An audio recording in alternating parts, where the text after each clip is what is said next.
All right, guys, we're back with the Low Tech Podcast. Currently at my parents' house. Just wanted to record a quick one here because I had this idea today and wanted to keep the content train going. Um, of course, rate this podcast 5 stars, thumbs up, like it, subscribe. Um, and another way you can support the podcast is by sharing it with your friends. Word of mouth is super important. If you're friends with people, they probably like the same things as you. So go ahead, if you find something interesting in this podcast, take a screenshot on Apple Podcasts or Spotify or whatever, or click the little share button.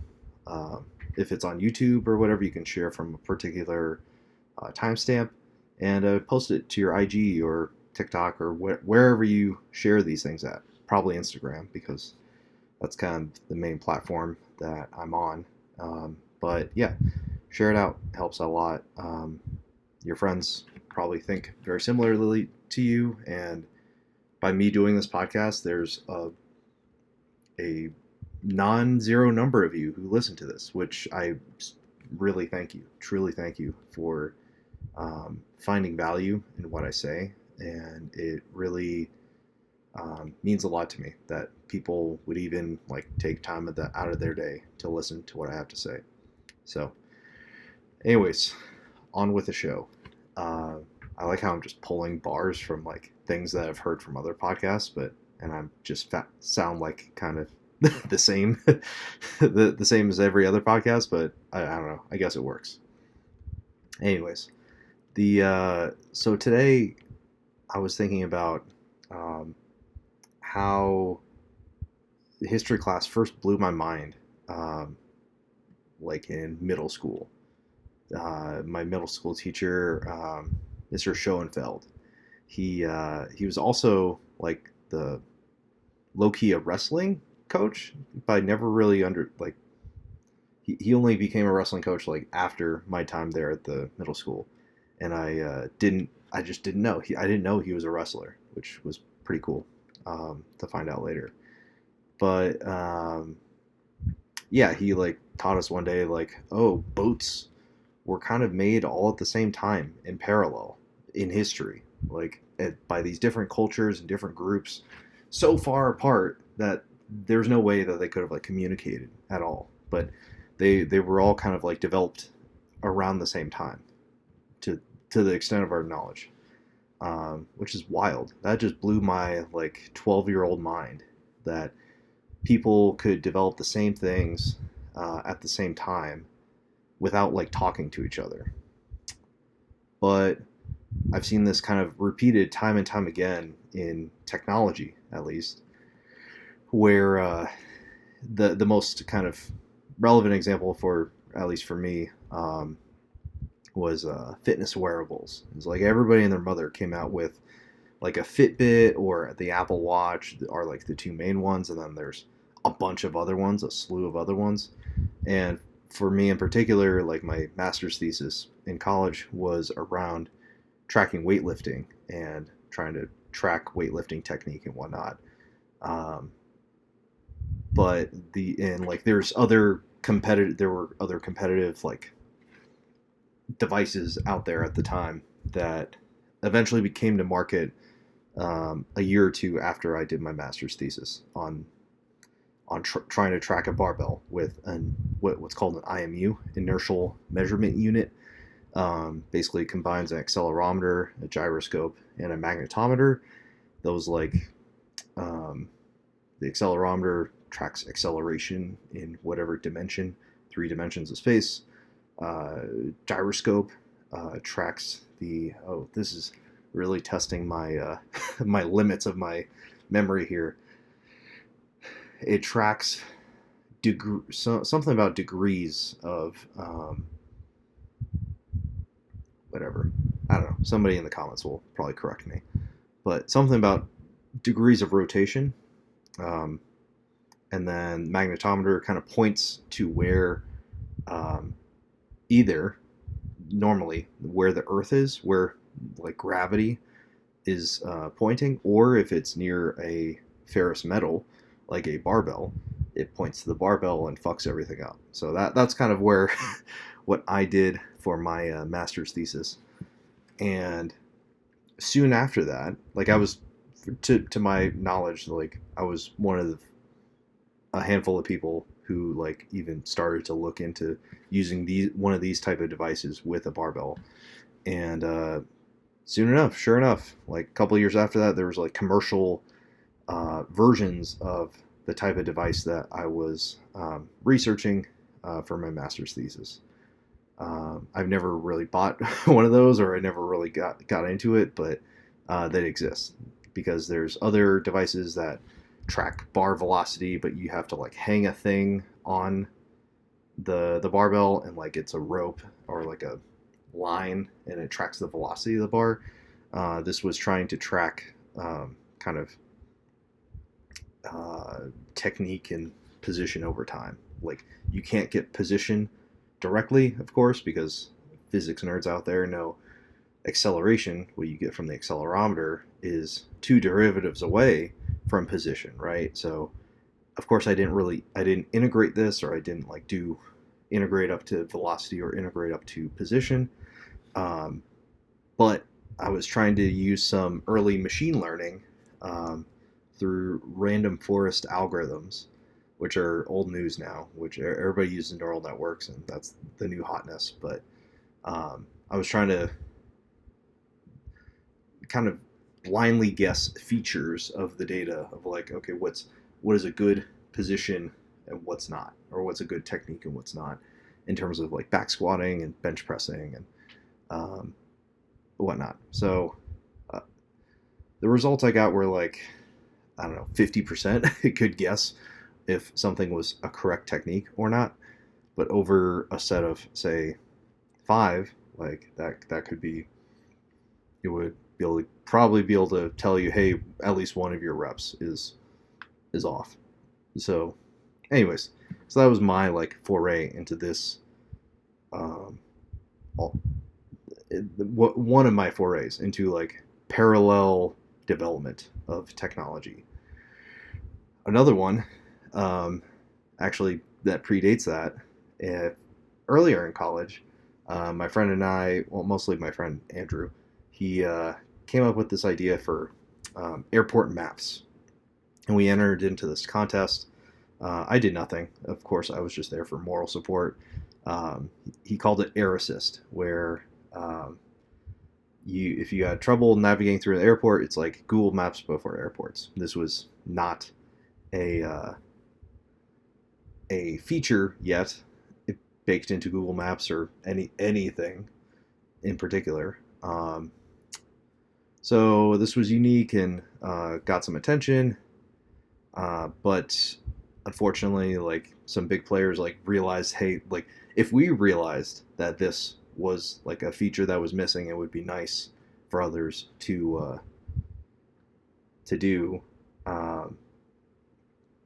Or this would be a nice like app feature to do, like say like this was circa 2012 2013. I think Microsoft Bing came in and did airport maps like within the next year or two. And okay, that was weird. All right, sorry, I'm back. And basically soon it became a standard feature in all maps. Um, so that was like my first taste of like, oh, we had a good idea, but the execution, these larger companies could like actually execute on this thing, and they probably didn't like actually learn. They probably didn't hear about, oh, this Air Assist startup or whatever. They just, it was probably on their product roadmap, like, oh, hey, let's map airports out. That would help people out a lot, right? Um, and then let's do one more for for shits and giggles here. Uh, so my idea for Go Grappling, RIP Go Grappling, was based on kind of the Patreon or the OnlyFans kind of not profit sharing, revenue sharing model, where the platform gets a cut and the creator gets the rest. So like for us, we called it 70-30. Creator gets 70%, we keep 30% of the revenues for subscriptions so that we can maintain running the platform. Just spoiler alert, we didn't we kind of went out of business, so because this didn't catch on, and but we had some great creators who took a chance on us and really kind of showed us what was possible and what people could do with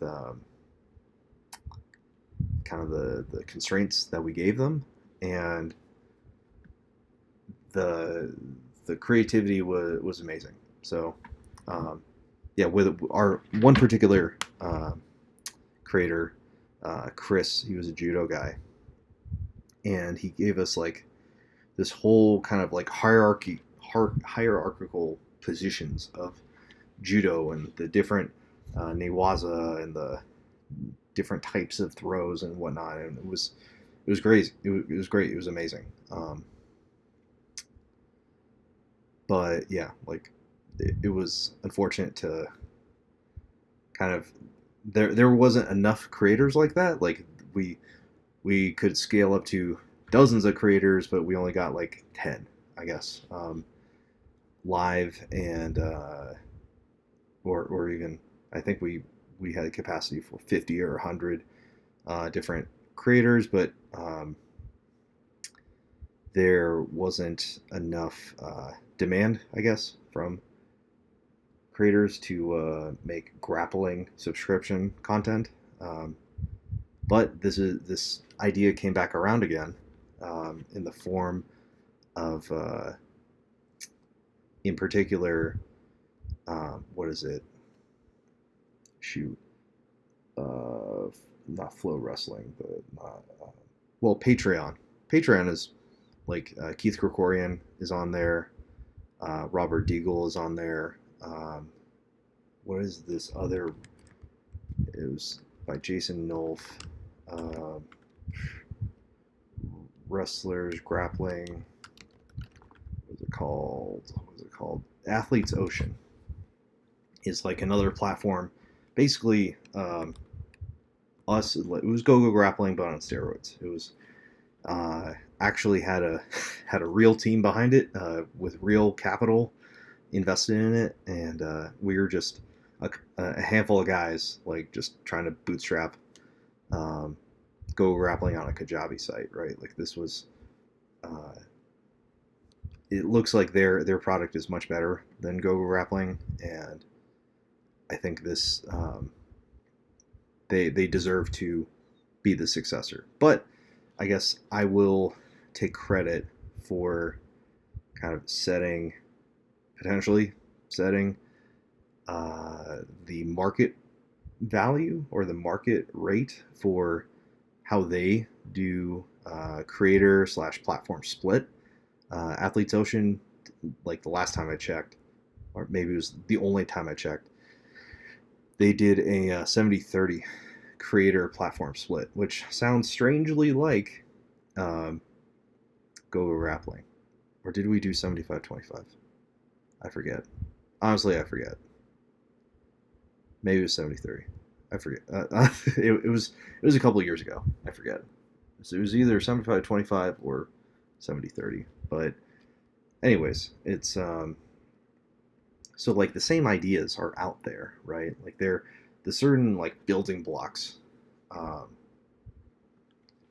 are out there in the environment. So these are like between companies, say like between different cultures or between different tribes or whatever that don't even talk to each other, but they both arrive at the same conclusion, right? So also, so one more example is Google is notorious for spinning up and killing a bunch of different ideas, particularly around chat. They've probably had like a dozen different chat clients where they know, they're like, oh, chat is broken, we need to like make a new chat client, and then they try it and then fail, and then like whatever, they all like take the lessons, hopefully, I don't know, and then they try to merge it all into like one client. So they've done this, I don't know, half a dozen to a dozen times, even within the same company. So it's not just two different companies. It also happens within one company. Two different orgs of engineers like don't talk to each other, and they like come up with the same thing, and they're trying to accomplish the same goals or whatever, right?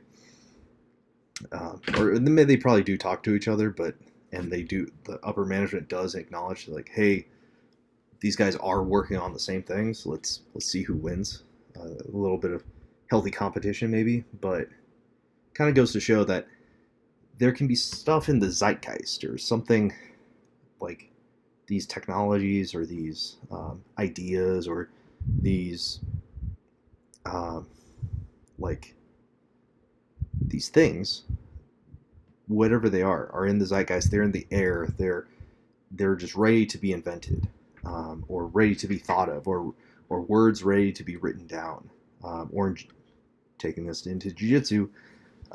Jiu-jitsu is ready for particular techniques, and multiple people are working on the same thing at the same time.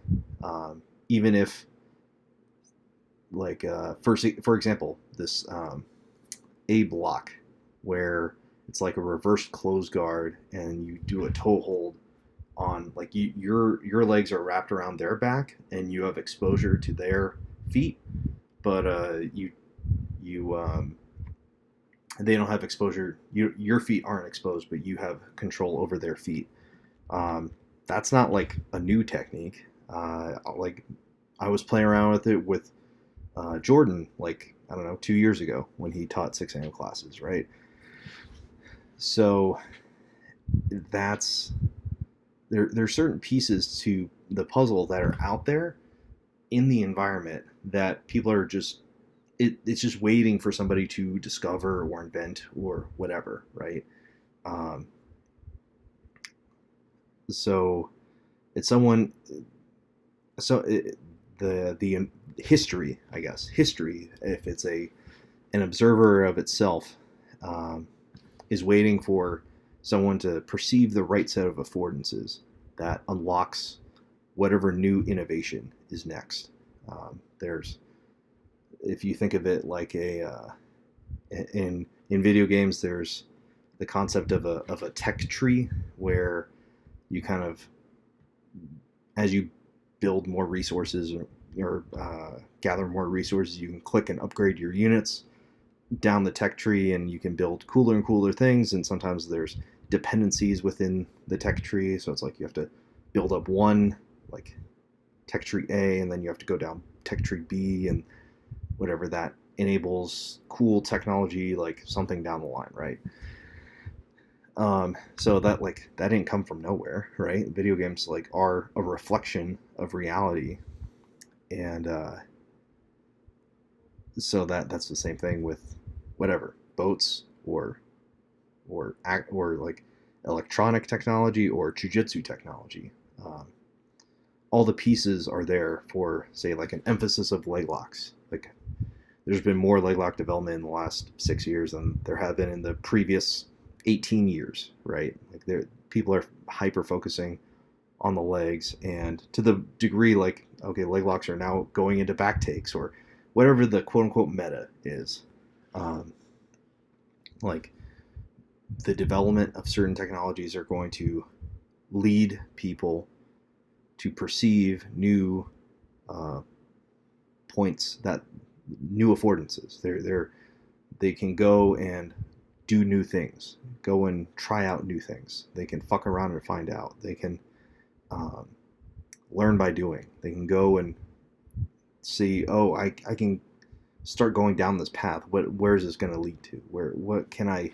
What more can I get out of this?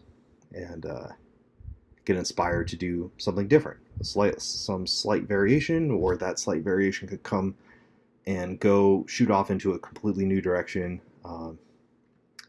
completely novel development in whatever dimension of technology we're talking about. So I guess think of technology as what we can, like, it's tools, right?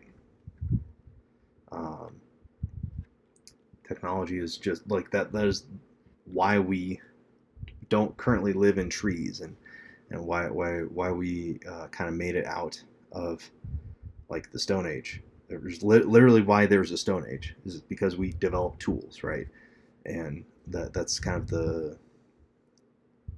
the key differentiator for humans is that we were able to leverage tools to build advantages on top of advantages for ourselves.